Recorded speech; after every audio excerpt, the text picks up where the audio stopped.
नमस्कार दोस्तों, मैं अंकित स्वागत करता हूं आपके अपने चैनल टॉपर बाबू में। दोस्तों, आज से हम लोग पॉलिटी की क्लास शुरू कर रहे हैं। तो यूपी पुलिस के लिए हम लोग धीरे धीरे ऐसे ही करके पॉलिटी को पूरा समाप्त कर रहेंगे। उसके बाद कोई नया सब्जेक्ट लेकर के आएंगे। दोस्तों, इसके साथ ही साथ मैं आपको 2-4 दिन के बाद में मेंटल एप्टीट्यूड जो अभी पुलिस के एग्ज़ाम में 12 से 15 क्वेश्चन तक बने थे हर शिफ्ट में, उसकी भी क्लास लेके आऊँगा। आप जुड़ना ना भूलें उस क्लास से भी।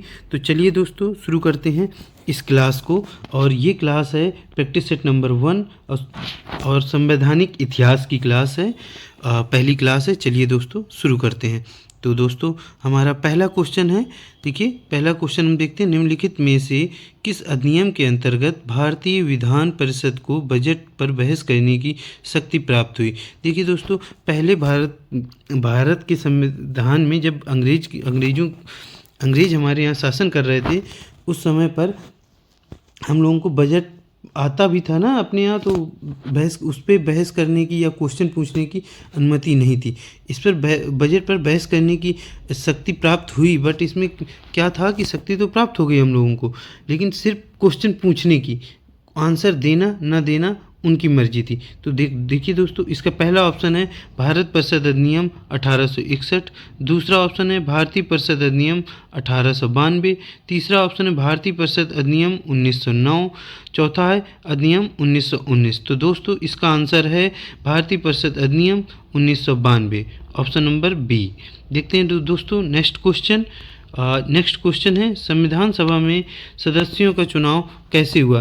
तो जब अपनी संविधान सभा बनी हुई थी, इसमें पूछ रहा है कि उस समय चुनाव कैसे हुआ था। तो सीधे जनता द्वारा हुआ था, या भारतीय राष्ट्रीय कांग्रेस के नामांकन द्वारा हुआ था, या भारतीय राज्यों के शासन में नामांकन द्वारा हुआ था, या प्रांतीय विधानसभाओं द्वारा हुआ था। तो दोस्तों, इसका ऑप्शन नंबर डी सही होगा, प्रांतीय विधानसभाओं द्वारा हुआ था। ठीक है दोस्तों, ये अप्रत्यक्ष चुनाव हुए थे, इनको अप्रत्यक्ष तौर पर चयनित किया गया था। ठीक है दोस्तों, आगे चलते हैं। अपना नेक्स्ट क्वेश्चन है, निम्नलिखित में से किस अधिनियम में कलकत्ता में सर्वोच्च न्यायालय की स्थापना का प्रावधान किया गया था। दोस्तों, ये थोड़ा सा प्राविधान लिख गया है, इसकी जगह प्रावधान होगा। तो option number A regulating act 1773, option number B Pitts का भारत अधिनियम 1784, option number C charter act 1813, option number D charter act 1833। तो दोस्तों, इसका आंसर होगा रेगुलेटिंग एक्ट 1773। ठीक है दोस्तों, चलते हैं अगले क्वेश्चन की तरफ। तो हमारा अगला क्वेश्चन होगा, द्वैध शासन किस अधिनियम के अंतर्गत स्थापित किया गया। देखिए दोस्तों, द्वैध शासन भारत में 2 बार आया। पहले कब आया था, तो इसका पहले आंसर देख लेते हैं। ऑप्शन नंबर ए है भारत सरकार अधिनियम 1909, ऑप्शन नंबर बी भारत सरकार अधिनियम 1919, ऑप्शन नंबर सी भारत सरकार अधिनियम 1935, ऑप्शन नंबर डी भारत सरकार अधिनियम 1947। तो दोस्तों, इसका आंसर होगा ऑप्शन नंबर बी भारत सरकार अधिनियम 1919। दोस्तों, ये सब सर्वप्रथम जब 1919 में आया दोस्तों, तो ये प्रांतों के लिए आया था, इसमें प्रांतों में द्वैध शासन लगाया गया था। बट 1935 में इसे समाप्त करके केंद्र में द्वैध शासन लगा दिया गया। ठीक है दोस्तों, चलते हैं अपने नेक्स्ट क्वेश्चन की ओर।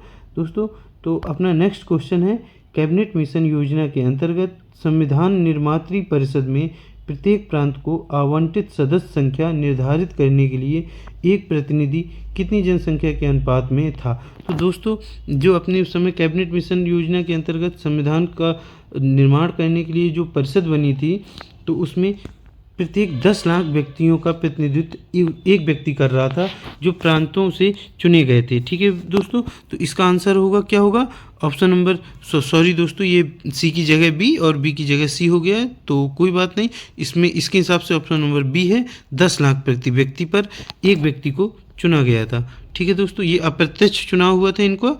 और चलते हैं अपने नेक्स्ट क्वेश्चन की तरफ दोस्तों। तो अपना नेक्स्ट क्वेश्चन है, एक निर्वाचित संविधान सभा द्वारा सर्वप्रथम भारत के संविधान का निर्माण करने का प्रस्ताव किया गया। तो दोस्तों, option number A Simon commission द्वारा, ऑप्शन नंबर बी भारत सरकार अधिनियम 1935 द्वारा, option number C Cripps mission द्वारा, option number D British cabinet delegation द्वारा। ठीक है दोस्तों, तो दोस्तों इसका आंसर आप लोग बताइए क्या होगा, पहले आप लोग इसको माइंड में दोस्तों। तो ये आया था ब्रिटिश कैबिनेट डेलीगेशन द्वारा इसका वो किया गया था। ठीक है दोस्तों, और इसका ऑप्शन नंबर होगा डी। दोस्तों इसमें चिन्ह लगाना मैं भूल गया हूँ, तो आप लोग देख लीजिएगा, इसका ऑप्शन नंबर डी होगा। ब्रिटिश कैबिनेट डेलीगेशन जो आया था भारत, उसके द्वारा ही ये बनाया गया था। ठीक है दोस्तों, निर्माण करने का प्रस्ताव लाया गया था। अब चलते हैं अपने नेक्स्ट क्वेश्चन की तरफ। तो हमारा नेक्स्ट क्वेश्चन होगा, भारत का संविधान लागू होने तक स्वतंत्रता के पश्चात इसका शासन किसके अंतर्गत चलाया गया। ठीक है, भारत संविधान जब लागू नहीं हुआ था तो स्वतंत्रता के पश्चात भारत में शासन कौन कर रहा था। आप लोग देखे थे चुनाव तो 1951-52 में हुए थे, तो तब तक, और अपना देश तो 1947 में ही आज़ाद हो गया था दोस्तों। तो इसका जो बना था, ये जो अंतरिम सरकार गठित की गई थी वही सरकार चला रही थी दोस्तों। तो और अंतरिम सरकार का जो गठन था, इसके अनुसार 1935 के भारत सरकार अधिनियम के अनुसार ही उसका गठन हुआ था। ठीक है दोस्तों, तो इसका ऑप्शन नंबर सी सही होगा। 1935 के भारत सरकार अधिनियम के अनुसार जो अपना अंतरिम सरकार गठित की गई थी वही अपना ये चला रही थी सरकार। ठीक है दोस्तों, चलते हैं आगे अगले अपने नेक्स्ट क्वेश्चन की तरफ। तो दोस्तों नेक्स्ट क्वेश्चन है, B.R. अम्बेडकर और महात्मा गांधी के मध्य 1932 में हस्ताक्षरित पूना, सॉरी दोस्तों ये पुन लिख गया है, इसमें आ की मात्रा होगी, पूना समझौता में प्रावधान क्या क्या प्रावधान थे। ठीक है दोस्तों, जब 1932 में B.R. अम्बेडकर द्वारा और B.R. अम्बेडकर और महात्मा गांधी के मध्य पूना पैक्ट भी इसी को बोलते हैं दोस्तों। तो पूना पैक्ट जब हुआ था तो उसमें कहा गया था कि हरिजनों के लिए आरक्षण सहित संयुक्त निर्वाचन की मांग की गई थी दोस्तों। इसमें क्या था कि पहले B.R. अम्बेडकर जी अपने लिए दलितों के लिए अलग निर्वाचन मंडल की अलग निर्वाचन उसकी मांग कर रहे थे। तो उन्होंने गांधी जी इस पर सहमत नहीं हुए थे, लेकिन उन्होंने हरिजनों को आरक्षण देने के लिए बात कह दी थी कि उनकी कुछ सीटें फिक्स होंगी, उन सीटों में केवल हरिजन ही लड़ेंगे। ठीक है दोस्तों, अब चलते हैं अपने नेक्स्ट क्वेश्चन की तरफ दोस्तों। तो नेक्स्ट क्वेश्चन दोस्तों, इसमें क्वेश्चन लिखना शायद भूल गया है, तो इसको छोड़ते हैं हम लोग और चलते हैं अगले क्वेश्चन की तरफ दोस्तों। अगला क्वेश्चन है दोस्तों, निम्नलिखित में से किस अधिनियम द्वारा भारत के गवर्नर जनरल को अध्यादेश जारी करने की शक्ति प्रदान की गई। ठीक है दोस्तों, इसका ऑप्शन नंबर है charter act 1833, option number B है भारतीय परिषद अधिनियम 1861, ऑप्शन नंबर सी है भारतीय परिषद अधिनियम 1892 और डी है भारतीय परिषद अधिनियम 1909। तो दोस्तों भारतीय परिषद अधिनियम 1961 द्वारा भारत के गवर्नर जनरल को अध्यादेश जारी करने की शक्ति प्राप्त हुई थी। ठीक है दोस्तों, अब चलते हैं अपन लोग नेक्स्ट क्वेश्चन में। तो नेक्स्ट क्वेश्चन है दोस्तों, इसमें मिलान करना है सूची को, कौन किससे मिलता है। तो अगस्त जो घोषणा हुई थी उस समय दोस्तों ये इसके सामने क्या होगा, इसके सामने होगा दोस्तों लॉर्ड माउंटबेटन के टाइम पे अगस्त घोषणा हुई थी और अगस्त प्रस्ताव आया था लॉर्ड लिनलिथगो के टाइम पे। ठीक है दोस्तों, तो और अगला है अगस्त संकल्प। अगस्त संकल्प जो था महात्मा गांधी जी के टाइम, महात्मा गांधी जी ने किया था। प्रत्यक्ष कार्यवाही दिवस जो है ये मोहम्मद अली जिन्ना ने मनाया था। ठीक है, मोहम्मद अली जिन्ना ने ही प्रत्यक्ष कार्रवाई दिवस के लिए आह्वान किया था मुस्लिम लीग का। ठीक है दोस्तों, अब चलते हैं अपने नेक्स्ट क्वेश्चन की तरफ।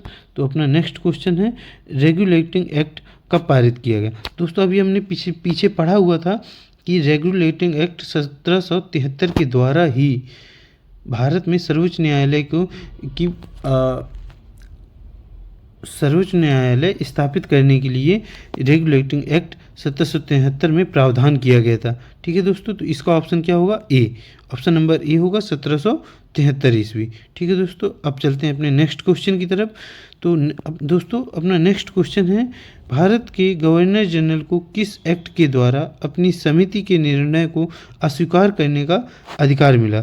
ठीक है दोस्तों, ऑप्शन नंबर ए है 1773 का रेगुलेटिंग एक्ट, बी है 1784 का पिट्स इंडिया एक्ट, सी है 1813 का चार्टर एक्ट और ऑप्शन नंबर डी है 1786 का, ये दोस्तों कुछ गलत लिख गया है, 1786 में जो एक्ट आया था वो है। तो दोस्तों इसका ऑप्शन होगा अपना 1786 का जो एक्ट आया था, अमेंडमेंट एक्ट आया था फिर दोस्तों, उसके द्वारा ही भारत के गवर्नर जनरल को इस एक्ट के द्वारा समिति के निर्णय को अस्वीकार करने का भी अधिकार मिला हुआ था। ठीक है दोस्तों, अब चलते हैं अपन लोग नेक्स्ट क्वेश्चन में। तो दोस्तों नेक्स्ट क्वेश्चन है, महारानी विक्टोरिया को भारत की सम्राज्ञी नियुक्त किया गया, मतलब भारत की रानी कब नियुक्त किया गया। ठीक है दोस्तों, तो ऑप्शन नंबर ए है 1885, ऑप्शन नंबर बी है 1875, ऑप्शन नंबर सी है 1876, ऑप्शन नंबर डी है 1858। तो दोस्तों इसका ऑप्शन होगा 1876। ठीक है दोस्तों, अब चलते हैं अपने नेक्स्ट क्वेश्चन की तरफ। अपना नेक्स्ट क्वेश्चन है, सम्राज्ञी विक्टोरिया ने 1858 को घोषणा में भारतीयों को बहुत सी चीज़ें दिए जाने का आश्वासन दिया। निम्न आश्वासन में से कौन सा ब्रिटिश शासन ने पूरा किया। देखिए दोस्तों, ऑप्शन नंबर ए है रियासत को हड़पने की नीति समाप्त कर दी जाएगी, ऑप्शन नंबर बी है देसी रजवाड़ों की यथास्थिति बनाए रखी जाएगी, ऑप्शन नंबर सी है भारतीय व यूरोपीय सभी प्रजा को समान व्यवहार मिलेगा, और ऑप्शन नंबर डी है भारतीय के सामाजिक एवं धार्मिक विश्वासों में कोई हस्तक्षेप नहीं किया जाएगा। ठीक है दोस्तों, तो इसका था देसी रजवाड़ों को यथास्थिति बनाए रखी जाएगी, बल्कि देसी रजवाड़ों की बाद में यथास्थिति से हटा करके उन्हें पेंशन दिए जाने लगा, और बाकी वहाँ पर सरकार विक्टोरिया ही चलाने लगी थी दोस्तों। तो चलते हैं अपने नेक्स्ट क्वेश्चन की तरफ दोस्तों। तो अपना नेक्स्ट क्वेश्चन है, सॉरी दोस्तों, अब आगे चलते हैं, ये पीछे हो गया दोस्तों। आगे है अपना नेक्स्ट क्वेश्चन है, मिंटो मॉर्ले सुधार या इसे मॉर्ले मिंटो सुधार का उद्देश्य क्या था दोस्तों। तो इसका उद्देश्य था पृथक निर्वाचन प्रणाली। ये इसको सुधार बोला जाता है, बट ये सुधार नहीं था। इसमें क्या हुआ था कि मुस्लिमों को अलग से निर्वाचन प्रणाली दे दी गई थी, मतलब निर्वाचन मंडल दे दिया गया था कि आपका चुनाव अलग होगा, आपकी सीटें अलग होंगी। ठीक है, तो इसको अंग्रेजों ने सुधार बोला। ये तो भारत के लिए सुधार नहीं था, इससे भारत को नुकसान ही हुआ है आगे चल करके। तो अब चलते हैं अपने नेक्स्ट क्वेश्चन की तरफ दोस्तों। तो अपना नेक्स्ट क्वेश्चन है, मॉर्ले मिंटो सुधार किस वर्ष पारित किया गया दोस्तों। तो इसको दोस्तों 1909 में पारित किया गया था। मॉर्ले मिंटो सुधार को 1909 में लाया गया था दोस्तों। अब चलते हैं अपने नेक्स्ट क्वेश्चन की तरफ। तो अपना नेक्स्ट क्वेश्चन है, 1909 के इंडियन काउंसिल एक्ट में किस बात की व्यवस्था की गई दोस्तों। अब 1909 के इंडियन काउंसिल एक्ट में किस बात की व्यवस्था की गई। ऑप्शन नंबर ए है द्वैत शासन प्रणाली, ऑप्शन नंबर सी है संघीय व्यवस्था, ऑप्शन नंबर बी है सांप्रदायिक प्रतिनिधित्व, ऑप्शन नंबर डी है प्रांतीय व्यवस्था। देखिए दोस्तों, पीछे भी मैंने बताया, पिछले वाले क्वेश्चन में भी यही क्वेश्चन था कि 1909 में जो मॉर्ले मिंटो सुधार लाया गया उसमें पृथक निर्वाचन मंडल दिया गया। तो पृथक निर्वाचन मंडल में कौन कौन था, मुस्लिमों को अलग और हिंदुओं को अलग दिया गया। तो इससे क्या हुआ, सांप्रदायिकता आई। तो सांप्रदायिकता की प्रतिनिधित्व इसमें दिया गया था। तो इसका ऑप्शन नंबर क्या होगा दोस्तों, बी होगा। ऑप्शन नंबर बी, सांप्रदायिक प्रतिनिधित्व दिया गया था। ठीक है दोस्तों, चलते हैं हम अपने नेक्स्ट क्वेश्चन की तरफ। तो दोस्तों अपना नेक्स्ट क्वेश्चन है, मुसलमानों के लिए अतिरिक्त निर्वाचन मंडल प्रारंभ में किसके द्वारा लाया गया था। दोस्तों क्या है क्वेश्चन, मुसलमानों के लिए अतिरिक्त निर्वाचन मंडल प्रारंभ में किसके द्वारा लाया गया। ये भी देखिए दोस्तों, वही क्वेश्चन है। कौन है, इसका क्या होगा, मॉर्ले मिंटो सुधार 1909। ठीक है दोस्तों, अब आगे चलते हैं अपने नेक्स्ट क्वेश्चन में। तो नेक्स्ट क्वेश्चन में मॉन्टेग्यू चेम्सफोर्ड सुधार में क्या प्रावधान किए गए थे। ठीक है दोस्तों, ऑप्शन नंबर ए है राज्यों की स्वायत्तता दी गई, ऑप्शन नंबर बी प्रांतों में दोहरा शासन लाया गया, ऑप्शन नंबर सी हिंदू मुस्लिम हेतु अलग अलग निर्वाचन व्यवस्था की गई, या ऑप्शन नंबर डी राज्यपालों को वीटो शक्ति दी गई। तो दोस्तों इसका ऑप्शन होगा ऑप्शन नंबर बी, प्रांतों में दोहरा शासन, इसी को द्वैत शासन बोलते हैं। तो ये 1919 में लाया गया था दोस्तों, और 1935 में क्या हुआ था, इसको हटा करके केंद्र में द्वैत शासन लागू कर दिया गया था। ठीक है दोस्तों, अब बढ़ते हैं अपने नेक्स्ट क्वेश्चन की तरफ। तो अपना नेक्स्ट क्वेश्चन है दोस्तों, 1946 का कैबिनेट मिशन 3 मंत्रियों से गठित था। इन निम्नलिखित में से कौन सा इसका सदस्य नहीं था। जो 1946 में कैबिनेट मिशन यहाँ पर लाया गया था, तो इनमें से कौन सा उसका सदस्य नहीं था। ऑप्शन नंबर ए है lord Pethick Lawrence, option number C है sir Stafford Cripps, option number B है एवी अलेक्जेंडर, और ऑप्शन नंबर डी है लॉर्ड एमरी। तो दोस्तों इसका ऑप्शन होगा option number D, lord Amery. ठीक है, ये इस कैबिनेट मिशन में जो गठित की गई थी उस समिति का सदस्य नहीं था। ठीक है दोस्तों, आगे चलते हैं अपने नेक्स्ट क्वेश्चन की तरफ। दोस्तों तो इसका नेक्स्ट क्वेश्चन है कैबिनेट मिशन योजना के विषय में कौन सा सही नहीं है। ठीक है दोस्तों, कैबिनेट मिशन योजना के विषय में कौन सा सही नहीं है। ऑप्शन नंबर ए है प्रांतीय समूहीकरण, ऑप्शन नंबर बी है भारतीय सदस्यों वाला अंतरिम मंत्रिमंडल, ऑप्शन नंबर सी है पाकिस्तान की स्वीकृति, ऑप्शन नंबर डी है संविधान निर्माण का अधिकार। तो दोस्तों इसमें शामिल नहीं था, पाकिस्तान की स्वीकृति शामिल नहीं थी। इस तब तक पाकिस्तान को अलग करने की स्वीकृति इसमें कैबिनेट उसमें नहीं दी गई थी। इसमें एक साथ मिल करके ही वो संविधान सभा बनाने का आदेश दिया गया था। ठीक है दोस्तों, अब चलते हैं अपन लोग नेक्स्ट क्वेश्चन में। तो दोस्तों नेक्स्ट क्वेश्चन है अपना, भारतीयों को वर्ष 1947 में सार्वभौमिक सत्ता सौंपने की योजना निम्नलिखित में से किस नाम से जानी जाती है। तो दोस्तों इसका question number option number A है डूरंड योजना, ऑप्शन नंबर बी है माउंटबेटन योजना, ऑप्शन नंबर सी है मिंटो मॉडल योजना, ऑप्शन नंबर डी है वेवेल योजना। तो दोस्तों इसका होगा ऑप्शन नंबर बी, माउंटबेटन योजना के तहत 1947 में भारत को सत्ता सौंपने की कवायद की गई थी। उसी को कहते हैं माउंटबेटन योजना के तहत ये घोषणा की गई थी कि 15 अगस्त 1947 को भारत को आज़ाद कर दिया जाएगा। ठीक है दोस्तों, अब अपना नेक्स्ट क्वेश्चन देखते हैं। नेक्स्ट क्वेश्चन है सुमिलित करना है, इनमें से कौन सा सुमिलित नहीं है दोस्तों। तो इसमें देखिए मॉडल मिंटो सुधार सांप्रदायिक प्रतिनिधित्व दिया गया था क्या, अभी हम लोगों ने पीछे पढ़ा है जी, दिया गया था। भारत सरकार अधिनियम 1935 के तहत स्वशासन दिया गया था, जी हाँ दोस्तों स्वशासन दिया गया था। कैबिनेट मिशन भारतीय सभा का गठन किया गया था, जी हाँ किया गया था। और साइमन कमीशन के तहत भारत का विभाजन नहीं हुआ था दोस्तों, भारत का विभाजन तो ये बाद में हुआ है, और ये साइमन कमीशन तो 1927 में बना, 1928 में भारत आया। तो ये तो कहीं से भी हो ही नहीं सकता, तब तक तो पाकिस्तान का नाम भी नहीं आया था दोस्तों। तो इसका होगा option number D, Simon commission Bharat का विभाजन। ठीक है, ये गलत है दोस्तों। अब चलते हैं अपने नेक्स्ट क्वेश्चन की तरफ। अब दोस्तों अपना नेक्स्ट क्वेश्चन है अखिल भारतीय महासंघ स्थापित करने का प्रावधान किस में शामिल किया गया।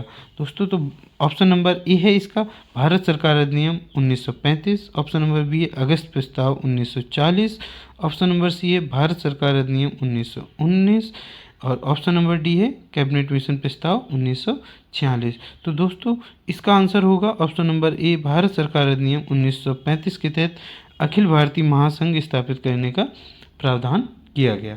ठीक है दोस्तों, अब चलते हैं अपने नेक्स्ट क्वेश्चन की तरफ। दोस्तों अपना नेक्स्ट क्वेश्चन है निम्नलिखित में से किस अधिनियम ने केंद्र में द्वैत शासन प्रणाली को स्थापित किया।